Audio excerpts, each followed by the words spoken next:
10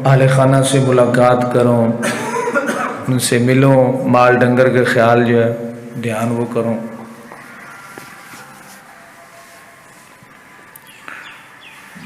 تو اور کہیں دل نہیں لگتا۔ اب یہ گھر آنے کی خواہش کیوں پیدا ہوتی؟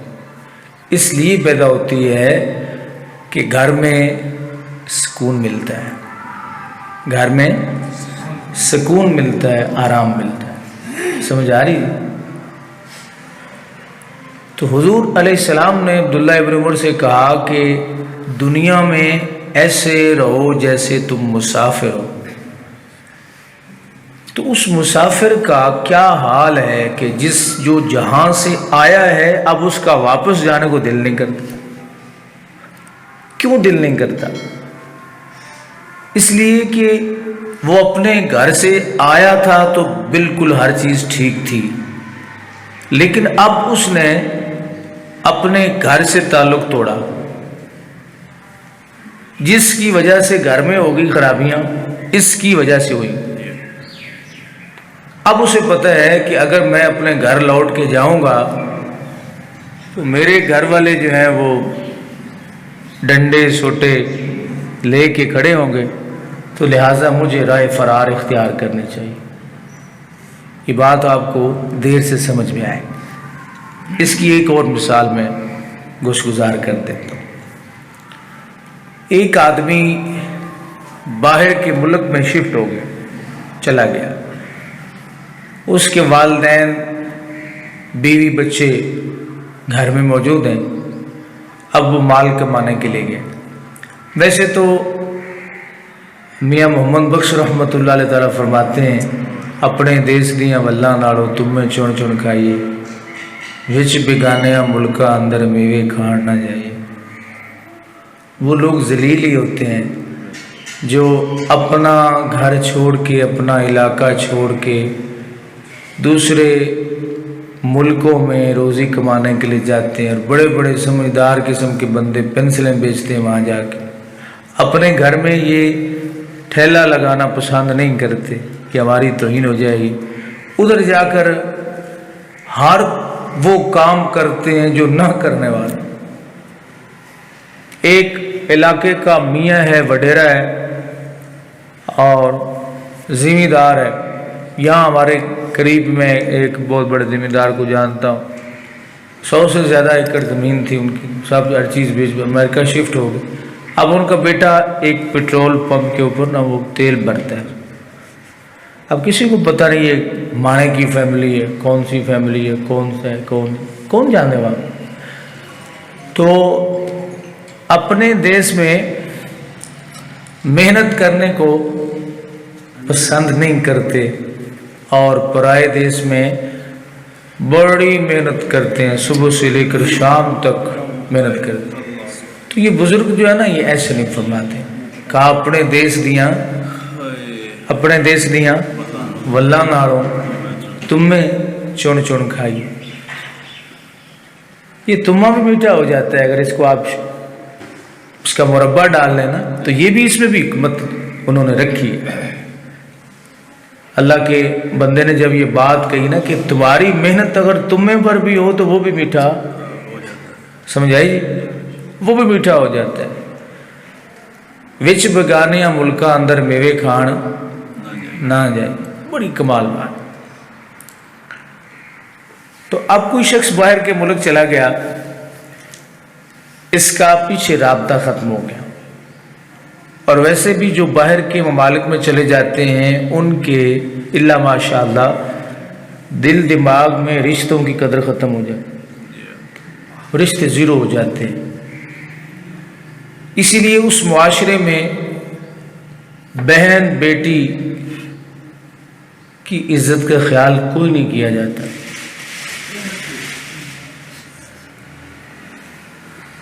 تو ایک بندہ وہاں شفٹ ہوا تو والدین بیمار ہو گئے پیچھے، انہیں دوائی کی ضرورت تھی، پیسے نہیں۔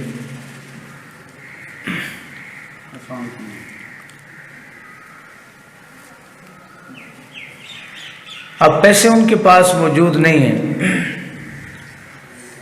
تو بیٹا جو ہے وہ باہر کے ملک میں ہے، بیٹے نے کوئی رابطہ نہیں رکھا.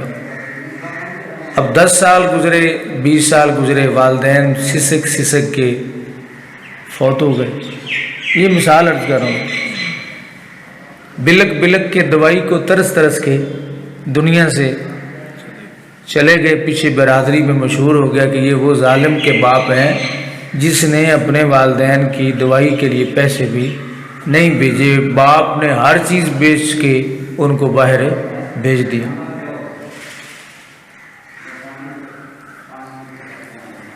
تو اب اس بندے کا اپنے علاقے میں، اپنی برادری میں آنے کو دل نہیں کرے گا. سمجھے؟ آنے کو کیوں؟ اسے پتہ ہے کہ جب میں جاؤں گا تو میری برادری جوتوں سے میرا استقبال کرے. تو پھر اس جگہ پہ جانے کو دل نہیں کرتا.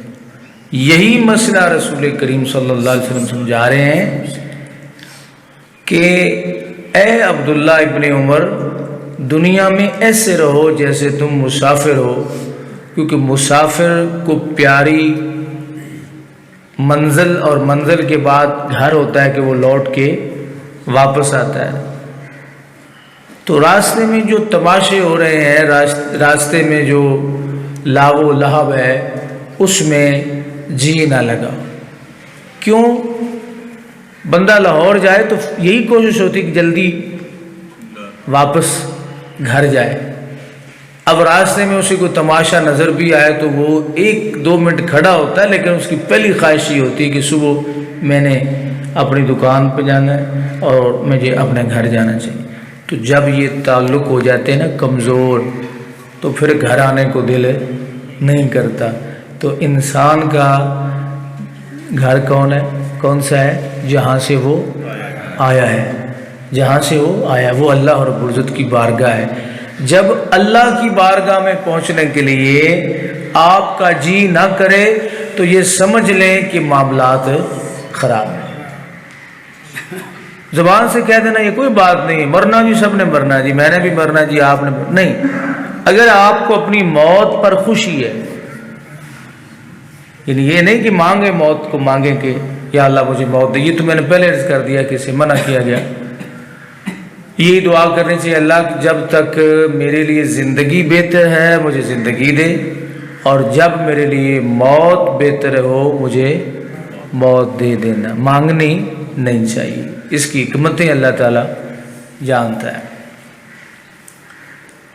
تو تعلقات جب کمزور ہوتے ہیں نا، پھر بندہ، آپ اس کی مثال ایک اور لے لیجیے. حدیث شریف میں آتا ہے رسول کریم صلی اللہ علیہ وسلم جب آپ کا وصال با کمال ہوا تو چند لمحات پہلے خاتون جنت سیدہ طیبہ طاہرہ فاطمہ الزہرا رضی اللہ تعالی عنہا، آپ سے رسول اللہ صلی اللہ علیہ وسلم نے ارشاد فرمایا کہ بیٹی کان کرو. سیدہ پاک نے مصطفیٰ کریم اسلام اپنے بابا جان کے چہرے کے منہ شریف لبوں کے ساتھ اپنا کان کیا.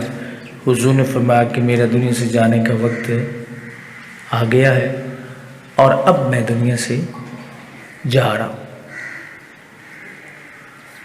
سیدہ طیبہ طاہرہ نے رونا شروع کر. بیٹی کی باپ کے ساتھ ایک خصوصی محبت ہوتی ہے، خصوصی پیار ہوتا ہے. بیٹوں کی نسبت بیٹیاں باپ کے ساتھ زیادہ پیار کرتی. بیٹے وراثت یا تقسیم ہوئی تو ان کی نظریں بدل جاتی، لیکن بیٹیوں کی نظریں نہیں بدلتی. وہ اپنے گھر جا کے سہاگ رات کے بعد صبح ان کا پہلا فون جو ہے نا وہ ابا کو ہوتا ہے یا اماں کو ہوتا ہے کہ ابا اور اماں نے دوائی کھائی ہے یا نہیں کھائی.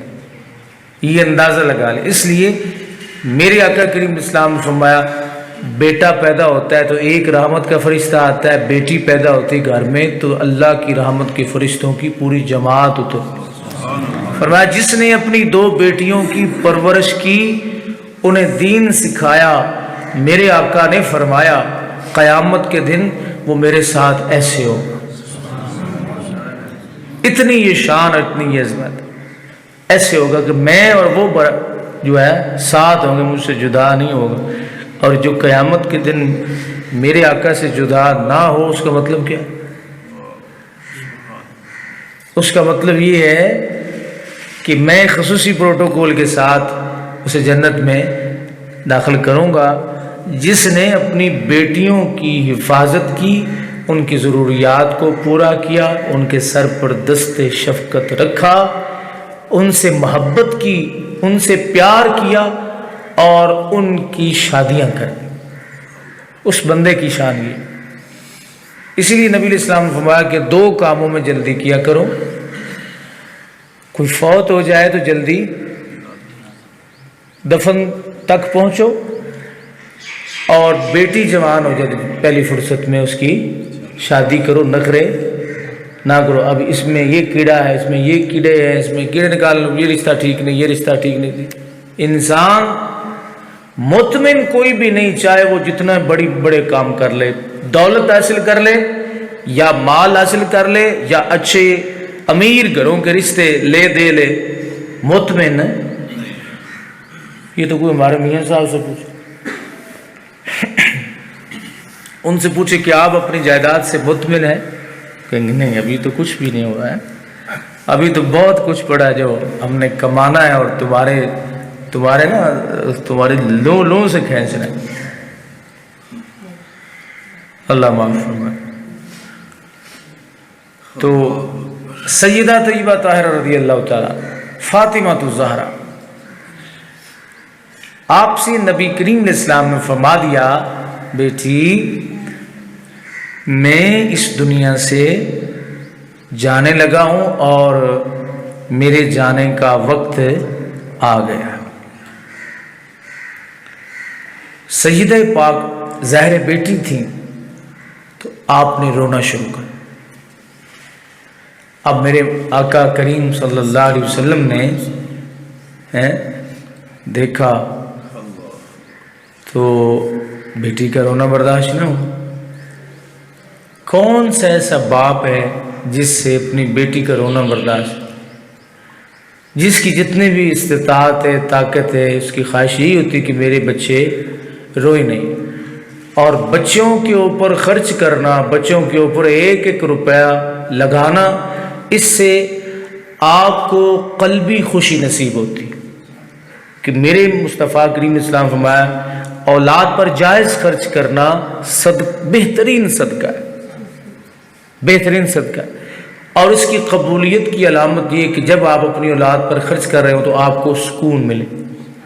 اولاد پر جائز خرچ کرنے سے بھی سکون ملتا ہے, اور اللہ کی راہ میں بغیر دکھاوے کے دینے سے بھی انسان کو سکون ملتا ہے کہ بغیر کسی کو بتائے آپ اللہ کی راہ میں خرچ کریں. تو اگر آپ کو سکون ملے, خوشی نصیب ہو, تو یہ سمجھ لیں کہ یہ قبول ہو گیا. تو سیدہ پاک رضی اللہ عنہا آپ نے رونا شروع کیا. حضور سے برداشت نہ ہو, اور میرے آقا سے برداشت ہوتا بھی نہیں. یہاں تو ایک چھوٹا سا تنا اگر مسجد نبوی شریف میں روتا ہے تو وہ بھی میرے آقا سے برداشت نہیں ہوتا. کبھی کھجوروں کے تنے بھی روئے تھے.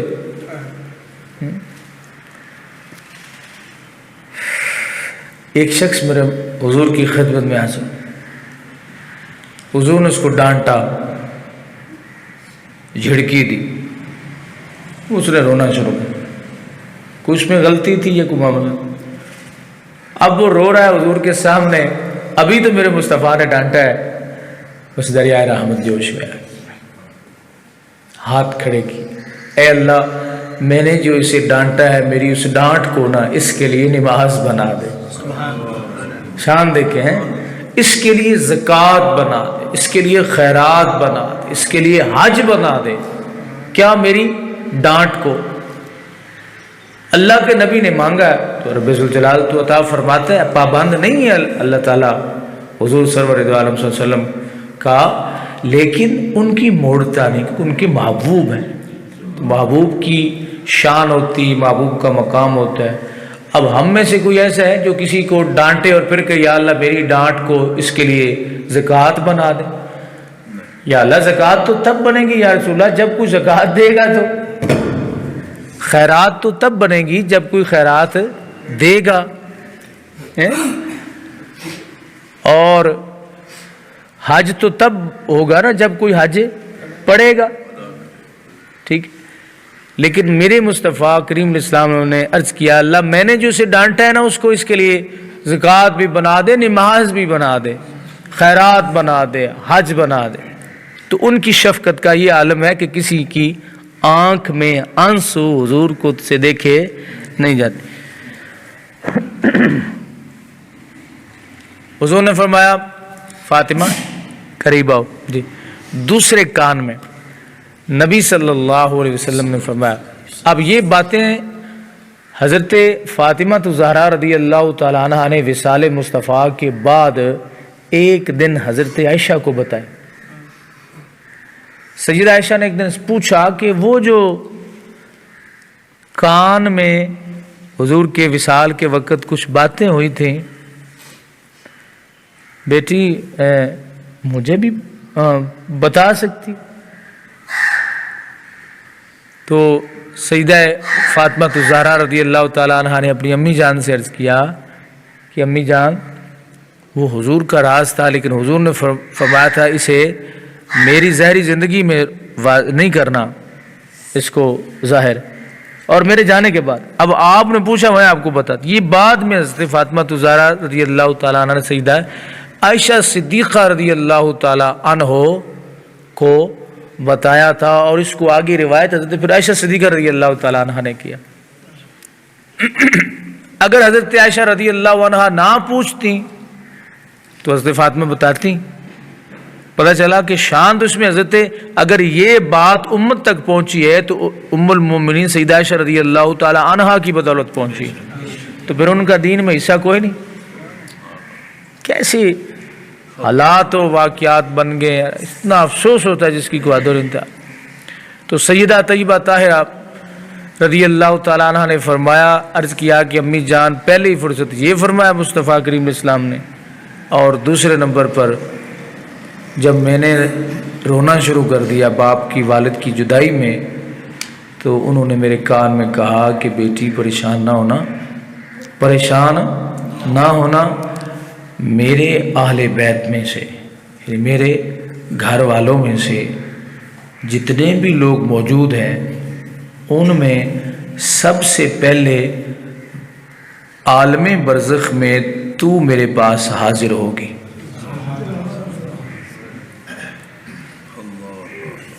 عالم برزخ میں تو میرے پاس آئے گی۔ اچھا اب یہ خبر کس چیز کی؟ ایک تو یہ سمجھیں یہاں پہ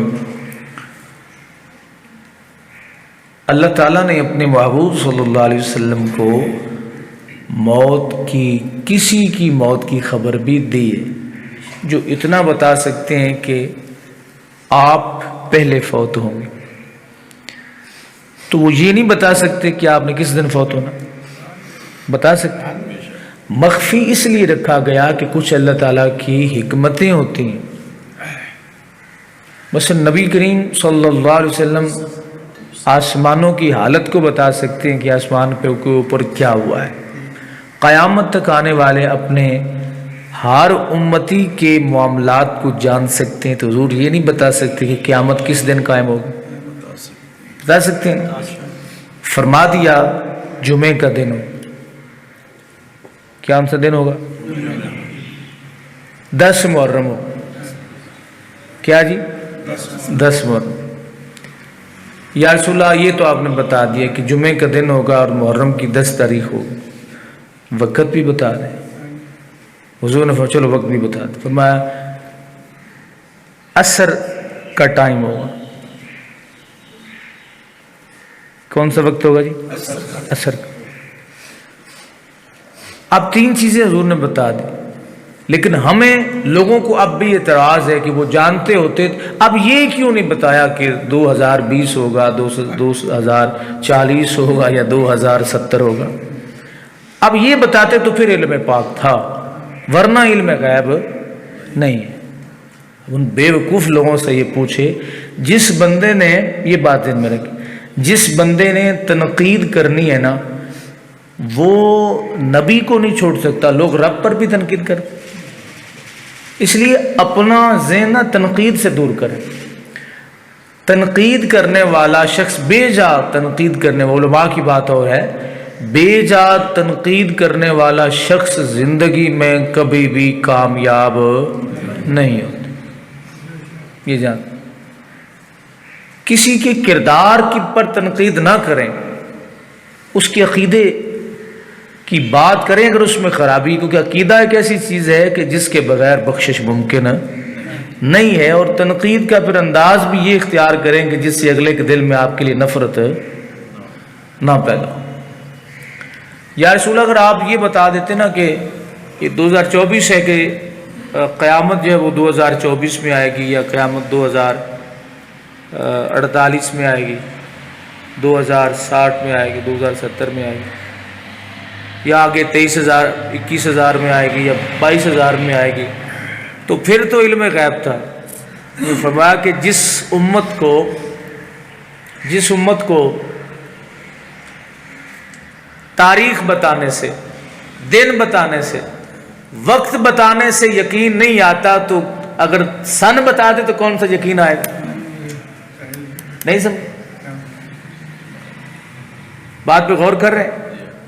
تو حضور نے اس طرح اس کو نا ڈاما ڈول رکھا کہ پتہ چل جائے میرے غلام کون ہیں اور میرے دشمن کون ہیں. میرے غلام کون ہے؟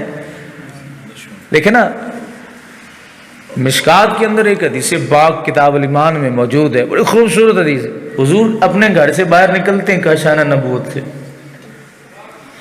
ایک آپ کے دائیں ہاتھ میں کتاب ہے اور ایک بائیں ہاتھ میں. دائیں ہاتھ کی کتاب نہ بتا، دائیں ہاتھ کی کتاب حضور نے صحابہ کے سامنے فرمایا فیہ اسماء اہل الجنہ، اس میں جنتیوں کے نام ہیں، ان کے باپ دادا کے بھی نام. کتاب کس کے ہاتھ میں؟ نبی کریم علیہ السلام. اور ایک بائیں ہاتھ میں کتاب ہے، صحابہ کے سامنے اعلان کر رہے ہیں کہ یہ فتنے پیدا ہوں گے. فیہ اسماء اہل النار، کہ اس میں سارے جہنمیوں کے نام ہیں، ان کے باپ دادا کے بھی نام ہیں. اب حضور یہ بتا رہے ہیں تو انہیں پتہ ہے نا، پڑھی تو ہوگی نا حضور نے کتاب، کہ کون پڑھی ہوگی؟ پڑھی ہوگی. اب ہمارے نام بھی اس میں درج تھے کہ انہوں نے کس رستے پہ جانا ہے، انہوں نے کس راہ پہ جانا ہے. اور صرف ہمارے نہیں، جو ہماری آگے نسلیں، پھر قیامت تک جتنے بھی لوگ آئیں گے سب کے نام ان دونوں کتابوں میں موجود ہیں. اور ہیں کس کے ہاتھ میں؟ دی کس نے؟ اللہ نے. بات ختم ہو گئی. جو مصطفیٰ کریم اسلام اللہ کی اذن سے، اس کی عطا سے یہ جانتے ہیں کہ قیامت تک جنتی کون ہے، جہنمی کون ہے، تو انہیں قیامت کا پتہ کوئی نہیں کہ تاریخ کیا ہوگی. فرمایا پتہ ہے، لیکن اگر حکمت یہ ہے، شب لیلۃ القدر آتی ہے نا، لیلۃ القدر، تو اسے مخفی کیوں رکھا گیا؟ اس لیے کہ یہ ہر طاق رات میں الرٹ رہیں اور محنت کرتے رہیں اور عبادت کرتے رہیں. ٹھیک ہے، اگرچہ علماء اس طرف گئے کہ وہ 27ویں رمضان المبارک ہے، آپ ساری رات رمضان مبارک میں یعنی 27ویں میں عبادت کرتے ہیں، اور دن کو کیا کرتے ہیں؟ روزہ بھی رکھتے ہیں، سوتے بھی. ظاہر پھر آج کون سی تاریخ ہے؟ اس کی شوال کی کیا تاریخ؟ 26 ہے. تو رات آج 27ویں کی بھی بن جائے گی نا، شوال کی 27ویں میں. تو سونا آپ کو کل چاہیے یا آج چاہیے؟ نہیں سمجھ. آپ کو کل سونا چاہیے یا آج سونا چاہیے؟ نہیں سمجھ؟ سوتا تو بندہ تب ہے نا جب سونے کا ہو، کوئی کام کر لے تو، بغیر کام کاج کے سونے والا ان السہم لبلغ المقتل۔ آہستہ آہستہ یہ بات آپ کو سمجھ میں آئے گی کہ یہ بات میں نے کس تناظر میں کی۔ سوتا تو اس وقت ہے نا جب ساری رات بندہ عبادت کرتا ہے اور سونے کا ہو جاتا ہے کہ اس کا حق ہے کہ وہ اب ریسٹ کرے، سو لے۔ تو جو ساری رات بھی سوئے اور صبح بغیر لیٹے سوئے، صبح بغیر لیٹے بیٹھے بٹھائے سوئے، بغیر وجہ کے سوئے، تو پھر پتہ یہ چلا کہ اس کا نصیب کھو گیا۔ ایک آدمی اپنے ہاتھ میں برتن پکڑ کے بارش کا پانی لینے کے لیے چلا گیا۔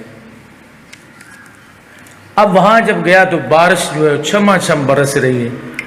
اس نے اپنے اس بٹھڑ کو، اپنے اس بھانڈے کو، اس برتن کو کر لیا الٹا، ٹھیک ہے، یا اس کے اندر سوراخ ہے، بارش برستی رہی ہے، برتن میں پانی اکٹھا نہیں ہو سکا کیونکہ برتن تھا الٹا، گیا ہے بارش میں، کپڑے سارے بھگو کے آ گیا ہے، گیا ہے کپڑے سارے بھگو کے آ گیا ہے، برتن میں سوراخ تھے اور یا برتن الٹا تھا، تو اب اس کا جانا فائدہ مند ہوا یا نقصان دہ؟ کپڑے تو بھیگ گئے نا، پریشان تو ہوا۔ اس لیے ہر جگہ پہ ہر قسم کے لوگ ہوتے ہیں، کوشش یہ کیا کرے کہ آپ جو بھی کوئی بھی بندہ آپ سے بات کرے نا تو کم از کم اس کی بات کو غور سے سنیں ضرور۔ آپ اتنا وقت نکال کے آئیں، ٹائم بھی دیں، تو اگر بات کو غور سے سننا نہیں ہے، بغیر عبادت کے سونا ہے، تو پھر سونے کا کیا فائدہ؟ تو اب میں اسی بات کو مکمل کر لوں تو سیدہ طیبہ طاہرہ رضی اللہ تعالی عنہا فاطمہ الزہرا نے عرض کیا، امی جان، حضور نے فرمایا کہ میرے اہل بیت میں فوت ہو کر تو سب سے پہلے میرے پاس آئے گی۔ تو میں نے اس پہ مسکرانا شروع کر دیا۔ حضرت عائشہ رضی اللہ تعالیٰ عنہ نے فرمایا کہ بیٹی تو کتنی زیرک ہے، رونے اور مسکرانے کو میں نے اپنی زندگی میں پہلی مرتبہ قریب دیکھا کہ ایک بندہ زاروں کی طرح رو رہا ہو اور ایک ہی لمحے میں، اور اسی لمحے میں، اس کے لمحے کے دوسرے حصے میں وہ ہنس رہا ہو، خوش ہو رہا ہو۔ تو سیدہ نے عرض کیا، امی جان، وجہ یہ تھی کہ حضور نے فرمایا کہ میرے اہل بیت میں فوت ہو کہ تو میرے پاس سب سے پہلے آئے گی، تو میں نے اس پہ مسکرانا شروع کر دیا۔ اب کیوں مسکرائی؟ کسی کو موت کی خبر دی جائے تو وہ مسکراتا نہیں ہے، وہ آپ کی جتنی بھی جس سے محبت ہے، باپ کی بیٹے سے بڑی محبت ہوتی، ماں کی بیٹے سے، بیٹی سے بڑی محبت ہوتی، لیکن اگر بیٹی یہ کہے اماں میں مر رہی ہوں تو بھی میرے ساتھ مر، تو ماں مرتی ہے؟ کیوں نہیں مرتی؟ انہیں تو تجھے سیرا لایا، مرتی؟ کیا کہتی ہے؟ کیا کہے گی؟ چل بیٹا تو ایسے پریشان نہ ہو، تو مر صحیح، میں تیرے پیچھے مر کے آ رہی ہوں، کہے گی ایسے؟ اگر بیٹی کہے امی میں تجھے یہ بتا کے جا رہی ہوں، اکلوتا بیٹا، اللہ سب کو زندگی عطا فرمائے، اکلوتا بیٹا مر رہا ہو تو وہ اپنی اماں سے کہے اماں میں دنیا سے جا رہا ہوں، تجھے بتا کے جا رہا ہوں کہ چند دنوں کے بعد تو بھی میرے پیچھے آنے والی چند میرے سارے گھر میرے بہن بھائیوں میں سے سب سے پہلے اماں تو نے میرے پاس آنا ہے۔ اگر بیٹا یہ کہہ دے کہ مجھے اللہ نے اطلاع کر دی ہے تو اب اماں کو تو نیند نہیں آئے گی، کیوں نہیں؟ اماں سونے پائے گی؟ وہ کہے گی نہیں بیٹا تو جا، میں نے نہیں ابھی تک جا۔ جتنی بھی محبت ہو، یہ ساری محبتیں میرے بھائی چند لمحات کی ہوتی ہیں۔ کون روتا ہے پھر کسی کے لیے؟ چند لمحات رو کے سارے خاموش ہو کے بیٹھ جاتے ہیں، ٹھیک ہے؟ وہی رخسار ہوتے ہیں، وہی ہاتھ ہوتے ہیں، وہی آنکھیں ہوتی ہیں جن کے اوپر اپنے ہاتھوں سے مٹی ڈال کے واپس آتے ہیں، انسان سمجھتا ہے کہ میں چلا جاؤں گا پتہ نہیں یہ ہر شے بند ہو جائے گی، کچھ بھی نہیں ہوتا، اگلی صف جو ہے وہ بند ہو جاتی ہے، لپٹ جاتی ہے، نئی صف آ جاتی ہے۔ زندگی کے معاملات اور نظام سسٹم جو ہے وہ چلتے رہتے ہیں۔ تو کسی کو موت کی خبر دی جائے تو حضرت ذی وقار کوئی بھی مرنے کے لیے تیار نہیں ہے۔ اگر مرنے کے لیے تیار ہو بھی تو خوش تو نہیں ہوتا نا، ہے وہ مسکراتا تو نہیں۔ تو سیدہ طیبہ طاہرہ نے مسکرانا شروع کر دیا۔ کیوں؟ پتہ چلا کہ اگر انجام یہ ہو کہ قبر میں رسول اللہ کے پاس حاضری نصیب ہوگی، رسول اللہ کے پاس حاضری نصیب ہوگی، تو پھر روتے نہیں ہیں لوگ، پھر مسکرایا کرتے۔ انجام اگر اچھا ہے تو پھر روتے نہیں ہیں، پھر کیا مسکراتے ہیں۔ تو فرمایا رسول کریم علیہ السلام نے عبداللہ ابن عمر رضی اللہ تعالی عنہما سے کہ دنیا میں ایسے رہو جیسے تم مسافر ہو، مسافر رستے میں دل نہیں لگایا کرتے، اور وہ اپنے گھر جانے کو پسند فرمایا کرتے ہیں۔ تو جو اپنے گھر جانے کو پسند نہ کرے، پتہ یہ چلا کہ اس کی گھر والوں سے بنتی نہیں ہے، اسے پتہ ہے گھر جاؤں گا تو سارے اہل خانہ جوتے اتار کے میری طبیعت صاف کریں گے۔ جب یہ ذہن ہوگا تو پھر کوئی بندہ بھی مرنے کے لیے تیار نہیں۔ یہ بات حضور علیہ الصلوۃ والسلام سمجھا رہے ہیں کہ اگر آپ کو اپنی موت کا نام آئے تو یہ راحت نصیب ہو کہ الحمدللہ میں نے زندگی اچھی گزاری ہے، تو انشاءاللہ اللہ تعالیٰ میری بہتری جو ہے وہ فرمائے گا، تو پھر تو ہے بات ٹھیک۔ اور ویسے بھی ایک اور حدیث پاک میں نبی علیہ الصلوۃ والسلام فرماتے ہیں انا عند ظن عبدی، کہ میں اپنے بندے کے قریب نا اس کے گمان کے مطابق، انا عند ظن عبدی، میرا بندہ جیسے میرے بارے میں سوچتا ہے نا میں اس کے لیے ویسے ہی کرتا ہوں۔ میرا بندہ میرے بارے میں یہی سوچ رہا ہے نا کہ یا میں قبر میں جاؤں گا تو میرے رب نے منکر اور نکیر کو بھیجنا ہے میری طبیعت صاف کرنے کے لیے، تو پھر ان کی صاف ہوگی، ان کی ضرور صاف، پکی ٹھکی صاف ہوگی۔ جو یہی سمجھے ہر وقت خیال رکھے کہ بس میں نے جانا قبر میں میرے لیے جوتے ہی جوتے ہیں، تو پھر اس کو جوتے ہی نصیب ہوں گے۔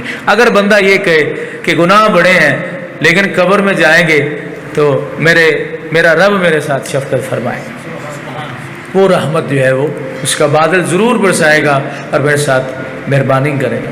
اور فقط اس امید پر بھی زندگی گزارنے کی اجازت نہیں ہے کہ آپ صرف اس امید پہ زندگی گزاریں کہ بس یہ ٹھیک ہے، نظام چل رہا ہے، یہ ہے وہ ہے فلاں۔ تو مسئلے سن میں یہ عرض کرنا چاہتا تھا آپ کو، جمعہ پر بھی یہ عرض کیے تھے، لیکن ان کی ضرورت بڑی اشد ہے کہ شیطان کا جو حملہ ہے نا، بہت بڑا حملہ، وہ انسان پر مرنے کے وقت ہوتا ہے۔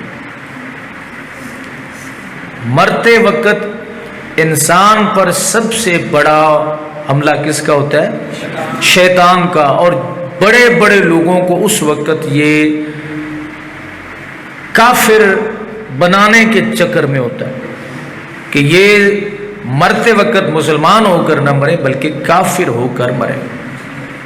امام فخر الدین رازی رحمۃ اللہ علیہ تعالیٰ کا مشہور واقعہ آپ نے سنا ہو، تفسیر کبیر آپ کی تصنیف آپ نے لکھی ہے قرآن مجید کی، بہت کمال درجے کی یہ تفسیر کبیر جو امام فخر الدین رازی رحمۃ اللہ علیہ تعالیٰ نے کی۔ پہلے جو بابے ہوتے تھے نا وہ عالم ہی ہوتے تھے، اب جتنا بڑا جاہل ہو اتنا بڑا بابا ہوتا ہے، سمجھ آ رہی؟ جتنا بڑا جاہل ہو اتنا بڑا بابا۔ ان بابے سے مراد کیا سمجھتے ہیں؟ جتنا بڑا بے ادب اتنا بڑا پیر۔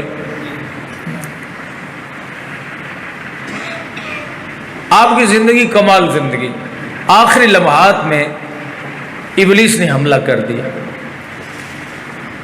اللہ تعالیٰ کے وجود، رب کی ذات کے موجود ہونے پر ابلیس میں، شیطان میں اور حضرت امام فخر الدین رازی کے درمیان بحث چھڑ گئی۔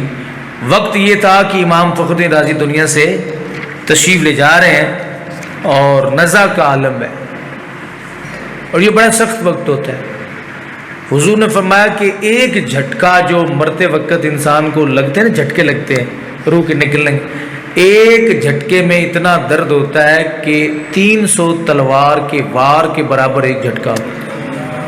جتنا 300 تلوار کے وار سے درد ہوتا ہے، اتنا ایک جھٹکے سے جو سکرات کے وقت یعنی جسم سے روح جو ہے وہ نکلتے وقت لگتا ہے۔ امام فخری رازی نے رد شروع کر دیا، اس نے دلائل پیش کرنا شروع کر دیا کہ اللہ کی ذات ہے ہی کوئی نہیں، وہ موجود ہے یا ہے ہی نہیں، وہ ایک نہیں، جس طرح وہ شیطان کی بکواس تھی کہ اللہ تعالیٰ کے ولیوں کے پاس جیسے جاتا ہے۔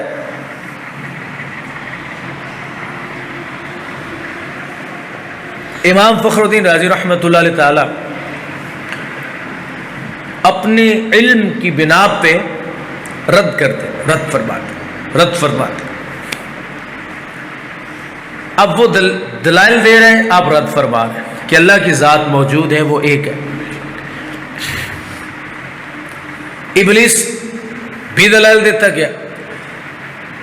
اب حضرت امام فخر الدین رازی رحمۃ اللہ علیہ تعالیٰ کے مرشد کامل تھے شیخ نجم الدین کبرا رضی اللہ تعالی عنہ۔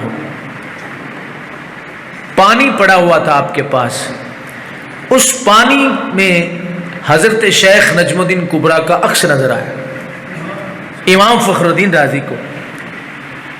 فرمایا رازی تو دلائل کیوں دے رہا ہے اس لعین کو؟ تو اس سے یہ کہے کہ میں بغیر کسی دلیل کے اپنے رب کو مانتا ہوں، بغیر کسی دلیل کے۔ جب امام فخر الدین رازی رحمۃ اللہ علیہ تعالی نے یہ کلمات کہے تو شیطان چیخ مار کے وہاں سے بھاگ گیا۔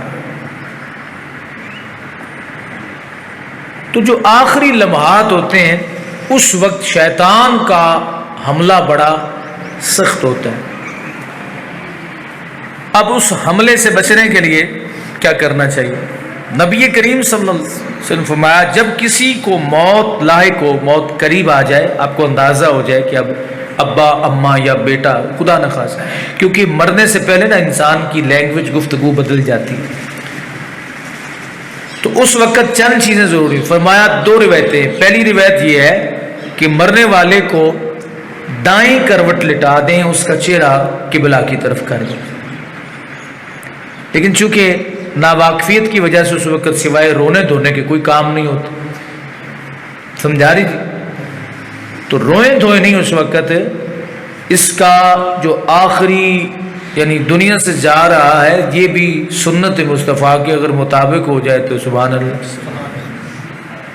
دائیں جانب لٹائیں، چہرہ قبلہ کے رخ کر دیں، اور ایک روایت کے اندر آتا ہے کہ سیدھا لٹا دیں، اور سیدھے سے مراد یہ کہ اس کے پیر جو ہیں وہ قبلہ رخ کر دیں، اور ادھر نیچے کچھ چھوٹا سا تکیہ وغیرہ رکھ دیں تو بہتر، نہ رکھے تب بھی لیکن چہرہ جو ہے اس طرح قبلہ کی طرف ہو جائے۔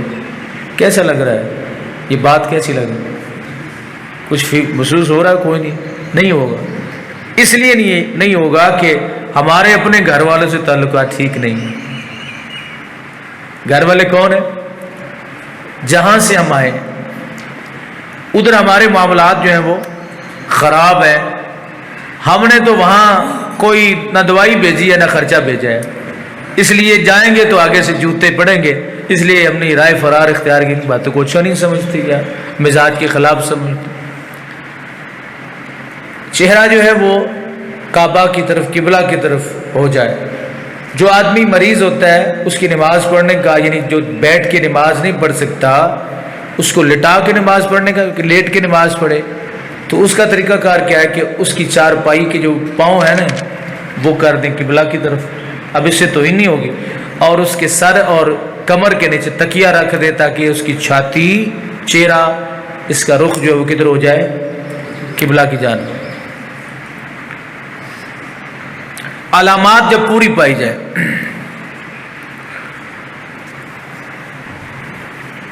تو اس وقت 3 کام کرنے۔ کتنے؟ یہ کام کرنے کے بعد کیا کرنے؟ 3 کام کرنے۔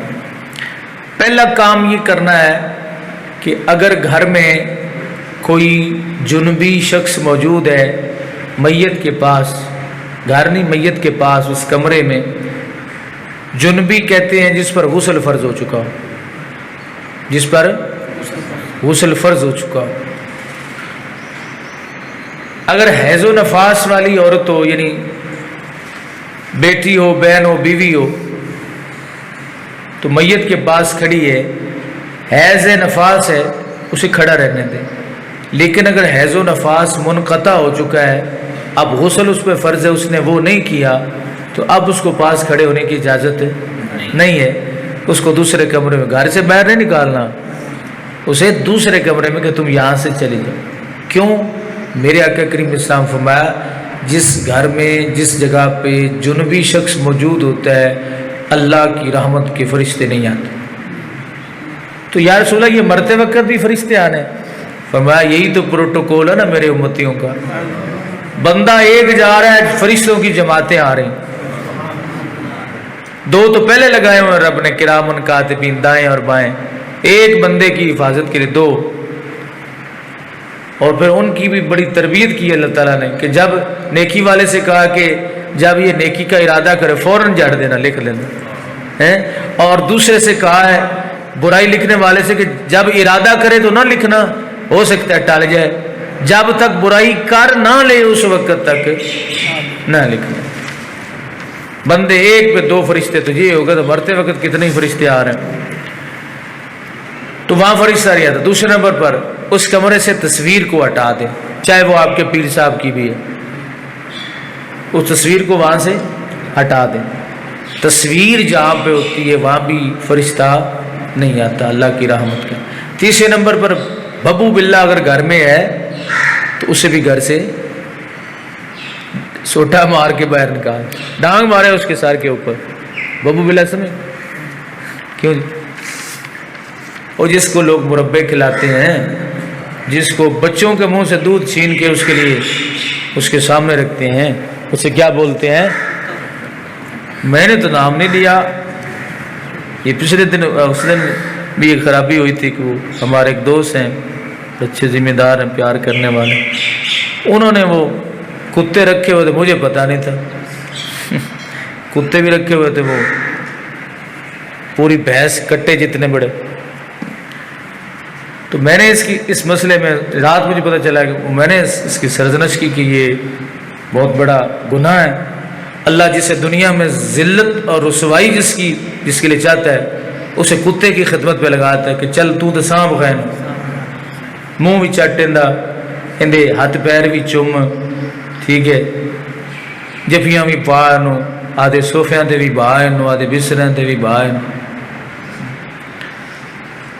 اب انہوں نے کل کسی بندے سے پوچھا، وہ جنہوں نے پروگرام کرایا تھا، کہ بابران تو نہیں دسیا؟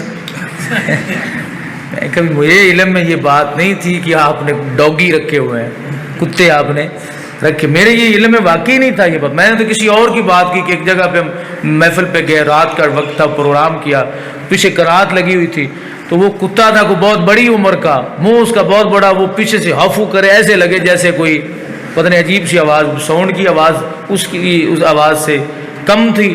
تو میں نے کہا یار یہ پیچھے آپ نے کیا بلا باندھ کے رکھی، نہیں پہچاننا مشکل تھا، یہ کتا بول رہا ہے یہ کوئی اور جانور بول رہا ہے۔ تو یہ جو باؤ بلا ہوتا ہے، یہ گھر میں رہے نا، گھر میں تو اللہ کی رحمت کا فرشتہ نہیں جی ہم نے رکھا ہوا ہے کہ کوئی چور ڈاکو نہ آ جائے۔ جس گھر میں کتا ہوتا ہے اس میں چور ڈاکو نہیں آتے۔ بھروسہ اللہ کی ذات پہ ہونا چاہیے اور اپنی حفاظت ہونی چاہیے، ٹھیک ہے۔ آیت الکرسی پڑھ کے سوئیں، دروازے کنڈے لگا کے سوئیں، آگے پھر اللہ تعالیٰ کی ذات پہ چھوڑ دیں۔ اگر نصیب میں ہے تو ذلت آپ کو، کتوں کو بھی نہیں ڈال دیتے کچھ چیز کھا کے، تو وہ لے جاتے ہیں ہر شے۔ آپ کتے کے بھروسے پہ کنڈی بھی کھلی چھوڑ دیں، سمجھ آ رہی؟ وہ جس طرح کہتے ہیں نا کہ ہمیشہ ڈوبتا وہی شخص ہے جو تیرنا جانتا، تیراکی جانتا، جو تیراکی نہیں جانتا وہ تو قریب نہیں جاتا، وہ ڈوبتا ہی نہیں۔ تو اگر کتا گھر میں موجود ہے، فرمایا میرے آقا کریم اسلام فوراً اس کو گھر سے باہر نکالو۔ کیوں؟ جب تک یہ رہے گا میت کی روح آسانی سے قبض نہیں ہوگی، اسے درد اور تکلیف ان تینوں چیزوں کی وجہ سے زیادہ رہے گا۔ پہلی کیا؟ جنبی، جس پر غسل فرض ہو چکا اس کو نکالنا وہاں سے ضروری ہے۔ نمبر 2، تصویر فوٹو شریف کو وہاں سے نکالنا ضروری ہے یا اس کو الٹا کر دیں۔ نمبر 3، کتا اگر گھر میں موجود ہے تو اسے سوٹا مار کے باہر بھگانا ضروری ہے کہ تو دفع ہوگا تو میرا ابا، میری اماں، میرا بیٹا، اللہ سب کو زندگیاں عطا فرمائے، اس کی روح قبض کرنے میں آسانی ہو۔ تو ان 3 چیزوں کو پہلے نمبر پر نکالیں وہاں سے۔ اس کے بعد آپ تلقین شروع کریں، لا الہ الا اللہ محمد رسول اللہ، لا الہ الا اللہ محمد رسول اللہ۔ یہ کلمہ پڑھنا ہے، حکم نہیں دینا۔ یہ نہیں کہنا آپ نے کہ پڑھ، وہ کہ میں نہیں پڑھتا، پھر کیا ہو؟ نظام خراب کیا کہ اس کی زندگی برباد ہوگی ساری، اس کی پچھلی بھی آخری خاتمہ پہ ایمان ہی نہ ہو سکے۔ کوئی شخص جتنا بھی دین سے محبت کرنے والا ہو، کلمہ نہیں پڑھے گا تو مسلمان ہو سکتا ہے؟ بتائیں جی، ہو سکتا ہے؟ کبھی نہیں ہو سکتا، کیونکہ مسلمان ہونے کی شرائط ہیں، میں پہلی شرط کلمہ اسلام ہے۔ تو اگر وہ کہے میں نہیں پڑھتا، کیونکہ اس وقت غلبہ ہے، اخماق کا غلبہ ہوتا ہے، بے ہوشی کا غلبہ ہوتا ہے، تو کتنی احتیاطیں ہیں۔ اور یہ احتیاطیں میرے مصطفیٰ نے اپنے امتیوں کے لیے رکھی ہیں کہ کہیں بولنے سے بھی ہر اس رستے کو حضور نے بند کیا جو جہنم کی طرف لے کے جائے۔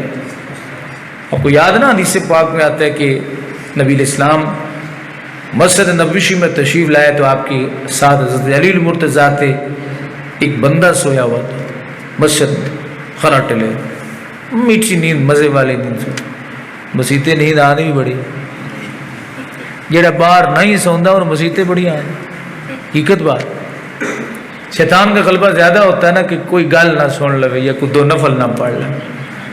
آپ باہر بیٹھے رہیں، شام تک بیٹھے رہیں، آپ کو نیند آ جائے، مجھے پکڑ، جیسے اللہ کے گھر میں آئیں گے ویسے نیند کا غلبہ، کیوں جی سلطان تھا، فوراً شروع ہو جائے۔ وہ سویا ہوا تھا مسجد میں، نبی کریم علیہ السلام نے فرمایا یا علی ایقظہ، اس کو جگاؤ، علی جگاؤ۔ حضرت علی نے اس کو جگا دی، اٹھا، گیا، وضو کیا، نماز پڑھی، جو بھی معاملہ۔ بعد میں سیدنا علی المرتضیٰ عرض کرتے ہیں یا رسول اللہ یہ ایک بہت بڑا نیکی کا کام تھا، آپ خود اسے جگاتے، آپ نے کیوں نہیں جگا؟ حضور نے فرمایا علی بات یہ ہے، وہ تھا سویا ہوا بندہ مرے ہوئے کی طرح ہوتا ہے، اس کی عقل حاضر نہیں تھی، میں اس کو جا کے جگاتا کہ اٹھو، حکم دیتا صیغہ امر سے۔ اگر وہ سوئی ہوئی حالت میں اس کی زبان سے یہی جملہ نکل جاتا کہ میں نہیں اٹھتا، تو میرے رب نے یہ نہیں دیکھنا تھا کہ یہ سویا ہوا تھا، میرے رب نے یہ دیکھنا جگانے کون آیا تھا۔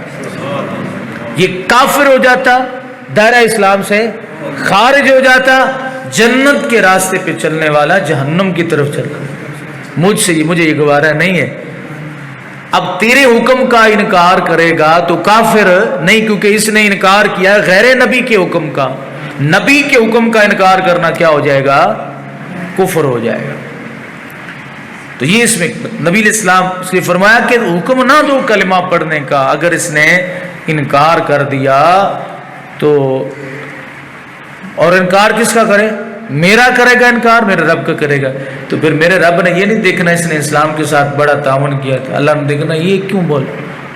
اس لیے حضور نے فرمایا کہ آپ اس کے پاس بیٹھ کے اونچی آواز سے یہ کہتے رہے، لا الہ الا اللہ محمد رسول اللہ، لا الہ الا اللہ محمد رسول اللہ، لا الہ الا اللہ محمد رسول اللہ، کلمہ پڑھتے رہیں، اس کی زبان پہ جاری ہو جائے، اس کی زبان پہ جاری ہو جائے۔ جب روح نکل جائے تو آپ میں سے یقیناً ایسے کوئی دوست ہوں گے جنہوں نے کسی کو مرتے ہوئے دیکھا ہوگا، دیکھا کسی کو مرتے ہوئے، جب روح جسم سے نکل رہی ہو، ادھر سے نکل یہاں آتی ہے، باقاعدہ محسوس ہوتا ہے، آنکھیں اب دو کام کرنے ہیں، آنکھیں کھلی رہ جائیں گی، منہ کھلا رہ جائے گا۔ آنکھیں کھلی رہ جائیں گی، ساری زندگی نہیں کھلی، اب کھلی ہیں۔ اگر زندگی میں کھلی ہیں تو غلط کھلی ہیں، منہ زندگی میں کھلا ہے تو غلط کھلا ہے۔ اب بند ہوں گی، بند کرنے والے بند کریں گے آنکھوں کو بھی اور منہ کو بھی۔ اب کھول کے دکھانا ذرا، ان جملوں پہ غور کرتے رہیں۔ اب آنکھیں بند کرنے والے تمہاری آنکھیں بند کریں گے، اب کھول کے دکھانا۔ منہ بند کرنے والے تمہارا منہ بند کریں گے، وہ منہ جو کبھی زندگی میں بند نہ ہوا، زبان سے بکتا بھی رہا، بولتا بھی رہا، گالیاں بھی بکتا رہا، ٹھیک ہے، گستاخیاں اور بے ادبیاں بھی کرتا رہا ہے، تو بند نہ ہوا، آج بند ہوگا، اور ایسا بند ہوگا کہ تمہیں پتہ چل جائے گا۔ فرمایا آنکھیں بند کرو۔ کیوں بند کرو؟ اس لیے آنکھیں کھلی رہنے کی وجہ یہ ہے کہ جب روح جسم سے نکلتی ہے، یہ ایک امام راضی لکھتے ہیں ان الارواح البشریۃ من جنس الملائکہ، کے انسانی روحیں فرشتوں کی جنس سے ہوتی ہیں، یہ نظر نہیں آتی، لیکن وہ بندہ جو مر رہا ہے، جس کی روح جسم سے نکل رہی ہے، اس کی آنکھیں اس کو دیکھتی ہیں جب یہ سفر کر رہی ہوتی۔ کوئی بندہ آپ کے سامنے مرے، آپ اس کی روح کو نہیں دیکھ سکتے، لیکن جو مرنے والا ہے وہ اپنی روح کو دیکھ لیتا۔ پتہ چلا مرنے کے بعد طاقت بڑھتی یا گھٹتی؟ بڑھ جاتی۔ ہاتھی جیدہ لکھ دا تے مویا سوا لکھ دا۔ ایسے اللہ کے ولیوں کے مزاروں پہ لوگ نہیں جاتے، دنیا میں ان کی طاقت اور تھی، قبر میں ان کی طاقت اور ہے، ان کی طاقتیں بڑھ جاتی ہیں۔ ایک عام انسان جب مرتا ہے تو طاقت بڑھ جاتی ہے، اور روح پھر کسی کی محتاج نہیں ہے، کسی رستے کی۔ ایک کلپ میں نے پچھلے دنوں میں دیکھا کہ وہ انگریزوں نے کوئی بندہ مرنے لگا تھا، اس کا آخری لمحات تھے، اس کے اوپر ایک بہت بڑا شیشے کا باکس رکھ دیا کہ اس کی روح جو ہے اس کو کنٹرول کیا جائے، اس کو پکڑا جائے۔ اب وہ حرکتیں ایسی تو کرتے رہتے، لیکن جب روح نکلی ہے تو وہ پورا باکس جو ہے وہ بالکل ریزہ ریزہ ہو گیا، چوری چوری ہو گیا۔ بڑا مضبوط شیشہ جو جہازوں کی سکرینوں سے بھی، ان کے بھی فرنٹ شیشوں سے زیادہ مضبوط تھا، بلٹ پروف شیشہ تھا، لیکن ایک ذرہ ذرہ ہو گیا وہ شیشہ۔ کیا سمجھتے ہو ہمارے ہاتھوں سے بنے ہوئے بت یا انسان بھگوان بنے بیٹھے ہیں؟ خلقتہ بیدی، خلقتہ بیدی، اللہ فرماتے بنایا تو میں نے تجھے اپنے ہاتھ سے۔ اب وہ کیا کہتے ہیں، ایک مقولہ ہے کہ گھر دی بلی تے گھر نو گھر نو میں ہو۔ تم کیا سمجھتے ہو کہ اللہ تعالیٰ کے ساتھ داؤ لگا لوگ؟ بعض چیزیں سے اللہ نے کسی انسان کو اس پر اختیار نہیں دیا، ان میں سے ایک روح کا سفر ہے جس کے بارے میں اللہ تعالیٰ نے کسی کو اختیار نہیں دیا۔ پہلا، دوسرا، تیسرا، چوتھا، پانچواں، چھٹا، ساتواں آسمان یہ سفر کرتی، یہاں تک مرتبے کے مطابق۔ آخری آسمان یعنی پھر اس سے آگے اعلیٰ علیین جو رب ذوالجلال کے قرب میں خاص جگہ ہے، بعض اعلیٰ انسانوں کی روحیں وہاں چلی جاتی، اعلیٰ علیین میں۔ کافروں کی روحیں زمین کی طرف سفر کرتی ہیں، پہلی، دوسری، تیسری، چوتھی، پانچویں، چھٹی، ساتویں، اور اس سے اگلا جو بدترین درجہ ہے وہ سجین کا ہے جو قرآن میں ذکر کیا گیا، وہاں جا کے ان کی روح ٹکتی ہیں، رہتی ہیں۔ مومن کی روح جو یہاں نہیں ہوتی، پھر ان میں سے بعض مومنین کی ارواح جو ہیں وہ زمزم شریف کے کنویں شریف میں موجود ہوتی ہیں، اور بعض کفار کی ارواح جو ہیں وہ چاہے برہوت یمن کے اندر ایک نالہ ہے اس کے اندر موجود ہے۔ سمجھائی جی؟ یہ روحوں کے مرتبے۔ لیکن جب بھی کسی کافر کے مرگھٹ پہ، کسی مومن کی قبر پر کوئی آتا ہے، اللہ اس روح کا تعلق فوراً استوار کرتا ہے، دیکھتا بھی ہے، پہچانتا بھی ہے، سنتا بھی۔ حضرت عمر سے کسی نے پوچھا کہ قبر کے اندر بندہ جب موجود ہوتا ہے تو اوپر آنے والے بندے کو پہچانتا ہے؟ فرمایا اگر چڑیا بھی بیٹھ جائے نا تو قبر والا یہ بھی جانتا ہے یہ مذکر ہے یا مؤنث ہے، چڑا ہے کہ چڑی ہے۔ آپ کے سامنے چڑا چڑی بیٹھے ہو، آپ کو نہیں پہچانے، لیکن قبر میں چونکہ طاقت انسان کی بڑھ جاتی ہے۔ تو اب آنکھوں کو بند کیا جاتا ہے، آنکھیں اب دیکھ رہی ہیں، تاڑی لگی ہوئی ہے، اس روح کو دیکھ رہا ہے، اوپر کی طرف جا رہی ہے، مومن ہے نا اس لیے اوپر کی طرف جا رہی ہے، روح جا رہی ہے اوپر کی طرف، اور یہ کہتا ہے جسم کے مزے اکٹھے لیتے رہے، مزے اکٹھے لیتے رہے، لذتیں اکٹھی اٹھاتے رہے، اب مجھے چھوڑ کے جا رہی ہو، وہ کہتی تیرا میرا ساتھ بس اتنا تھا، میں بھی تیرے پنجرے میں جب قید تھی نا تے تباہی تو میری بھی بڑی مچائی، ہن تو آدھی نبیڑ دے مینو جان دے۔ دوسرے نمبر پر یہ آنکھیں فرمایا بند کر دو، اوپر اس طرح ہاتھ کر لو، اب تمہاری آنکھیں بند کی ہیں بند کرنے والوں نے، ہن کھولتے دکھا، اب کھولنا۔ ساری زندگی جس آنکھ سے برائیاں دیکھتے رہے، جس آنکھ سے غلط مناظر دیکھتے رہے، جس آنکھ سے جن آنکھوں یعنی گندا کرتے رہے اپنی آنکھوں کو دیکھ دیکھ کے، اب ذرا کھول کے دکھا نا، بڑی کھلتی تھی تیری آنکھیں گندے مناظر پہ، موبائلوں پہ، ٹی ویوں پہ بڑی چلتی تھی، اب کھول کے دکھا، بند۔ دوسرے نمبر اب منہ کھلا ہے اس کا، تو یہ مسئلہ علامہ امجد علی اعظمی رحمۃ اللہ علیہ تعالیٰ نے میں یہ پڑھا میں نے نا، مجھے بڑا عجیب سا لگا کہ انہوں نے کیسے لفظ استعمال کیا، کہتے ہیں جب روح نکل جائے تو ایک چوڑی پٹی، حضور کوئی بریک جی پٹی دے نام لے لو ہے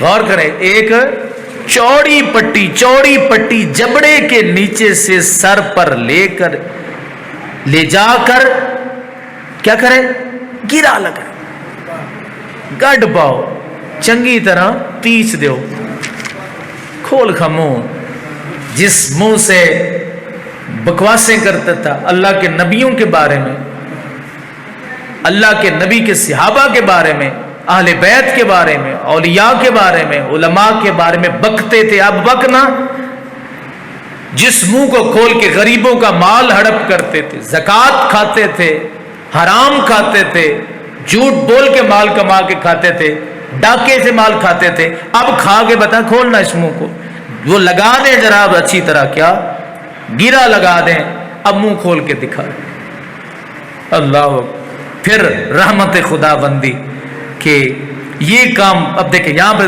بھی ایک بات ہے کہ پھر کیا کرے کہ انگلیاں اور ہاتھ پاؤں سیدھے کر دیں، یہ کام اس کے گھر والوں میں وہ آدمی کرے جو زیادہ نرمی سے کر سکتا ہے۔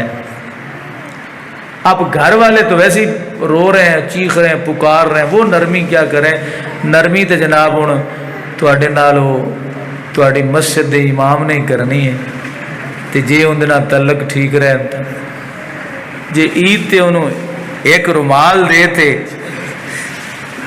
عید تے ایک رومال دے تے انہوں نوکر بنا چھڈو، تے انہیں بھی مردے وقت آخنا بھی میرے ہتھی رسا نہیں پیا آندا نے، تین میں رسا مارا، 3-4 رسے مارا، اتو بھی بننا تینوں، اتو بھی بننا، تیرے پیر بھی بننا، ہر شے تینوں بن تے نا، بغیر ایویں ناتیاں دھوتیاں تینوں سٹتے آواں، لیکن کروں کیا کہ اللہ اور اس کا رسول کرنے نہیں دیتا، اللہ اور اس کا رسول کرنے نہیں دیتے، فرمایا نرمی کے ساتھ یہ کام کریں، اس لیے ضروری یہ ہے وہ کہ ان سے اچھے روابط رکھیں، اخلاق کا مظاہرہ کریں، بد اخلاقی کبھی بھی اپنے امام سے ہوتی ہیں، غلطیاں بھی ہوتی ہیں، کوتاہیاں بھی ہوتی ہیں، ان کو ادب کے ساتھ احترام کے ساتھ سمجھائیں۔ ایک حافظ صاحب تھے نا، وہ سارا مہینہ انہوں نے تراویح پڑھائی، اب انتظار کرتے رہے کہ 27ویں پہ کچھ چار، ظاہر ہے آپ سمجھتے ہیں دین یہ پڑھنے والے اکثر غریب لوگ ہوتے، امیر لوگ نہیں پڑھاتے اپنی اولاد کو دین، کبھی نہیں پڑھاتے، باتیں وہ سب سے زیادہ، تنقید وہ سب سے زیادہ کر، خود اپنی اولاد کو دین نہیں پڑھاتے۔ تو وہ حافظ صاحب 27ویں پہ انتظار کیا، ظالموں نے کچھ بھی نہ دیا، اب انہوں نے کہا چلو عید پہ کچھ خدمت وغیرہ کر دیں گے، عید کا دن آیا تو انتظار کرتا رہا، دعا ہو گئی جناب، اب کسی نے کیا دینا، سلام پھرتا، خطبہ ہوتا، اس کے بعد جس نے خدمت کرنی ہوتی، اب حافظ صاحب جو ہے وہ چلے گئے، لوگ سارے 5 منٹ بعد انہوں نے اسپیکر کھول لیا کہ حضرات ایک ضروری اعلان سماعت فرمائیں، میں اپنے محترم گاؤں والوں کو، اپنے نمازیوں کو یہ بات بتانا مناسب سمجھ رہا ہوں، اللہ کا حکم ہے، شریعت کا تقاضا ہے، میں آپ کو یہ بات بتا کے جا رہا ہوں کہ کہ رمضان شریف دے وچ جنیاں بھی میں نمازاں پڑھائیاں نے، تراویاں پڑھائیاں، ساریاں بے وضو نے تے نمازاں دہرا لو ہے۔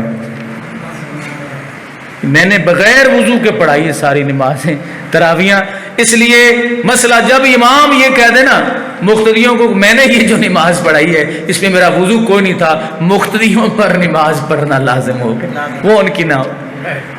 اب وہ سارے گاؤں والے ڈنڈے لے کے حافظ صاحب کے پیچھے، تو پھر تمہیں پتہ حافظ بجن سب تو تگڑے ہوں۔ اچھا جی، تو یہ کام وہ کوئی کرے جو نرمی سے کر، وہ کون کرے گا؟ باپ کے لیے بیٹا کرے گا، ماں کے لیے بیٹی کرے گی، ٹھیک ہے، بیٹے کے لیے ماں کرے گی، بیٹی کے لیے ماں کرے گی، بیٹے کے لیے باپ کرے گا۔ پتہ چلا کہ آپ کے جو قریبی رشتہ دار ہیں ان کو یہ سمجھاؤ یار کہ میں مروں تو مجھے سنت کے مطابق یہ کام ہی کر دینا۔ پھر اس کے بعد یہ دعا پڑھے۔ کون؟ جس نے آنکھیں بند کی ہیں، جس نے آنکھیں بند کی ہیں اور وہ پٹی جو ہے وہ لگائی ہے، تو یہ پڑھے بسم اللہ وعلی ملت رسول اللہ صلی اللہ علیہ وسلم یسر علیہ امرہ وسہل علیہ ما بعدہ۔ سونے ربا مہربانی فرما، ہر کام میں دیتے ہوں آسان کر دے، ٹھیک ہے، ہوں بھی تے جڑے اس تو بعد معاملات ہوں سارے دے سارے اس تے آسان کر۔ ایک بیٹا جب باپ کے لیے دعا کرے گا نا، اللہ اس کی دعا کو مستجاب فرمائے گا۔ پھر آگے کفن ہے، غسل ہے، تغسیل ہے، تکفین ہے، جنازہ ہے، تدفین ہے، یہ مراحل بھی اسی طرح چلتے رہتے ہیں۔ تو جن چیزوں کے بارے میں نے آپ سرچ کیا ہے، جو بھی آپ کے ذہن میں رہ گئی ہیں، یعنی یاد رہ جائیں، ان پہ عمل کی کوشش کریں۔ اپنے مرنے، ایک ہے مرنے کی تیاری کرنا وہ اعمال کی، ایک ہے مرنے کے بعد کے مسائل جو ہیں ان سے واقف ہونا۔ تو کم از کم مسائل سے تیاری تو جڑی کرنی ہے، تو مسائل سے واقف ہونا یہ ہر بندے کے لیے ضروری ہے۔ اللہ ہم سب کو عمل کی توفیق فرمائے۔ تو کوئی بات پوچھنی ہے تو آپ پوچھ سکتے ہیں۔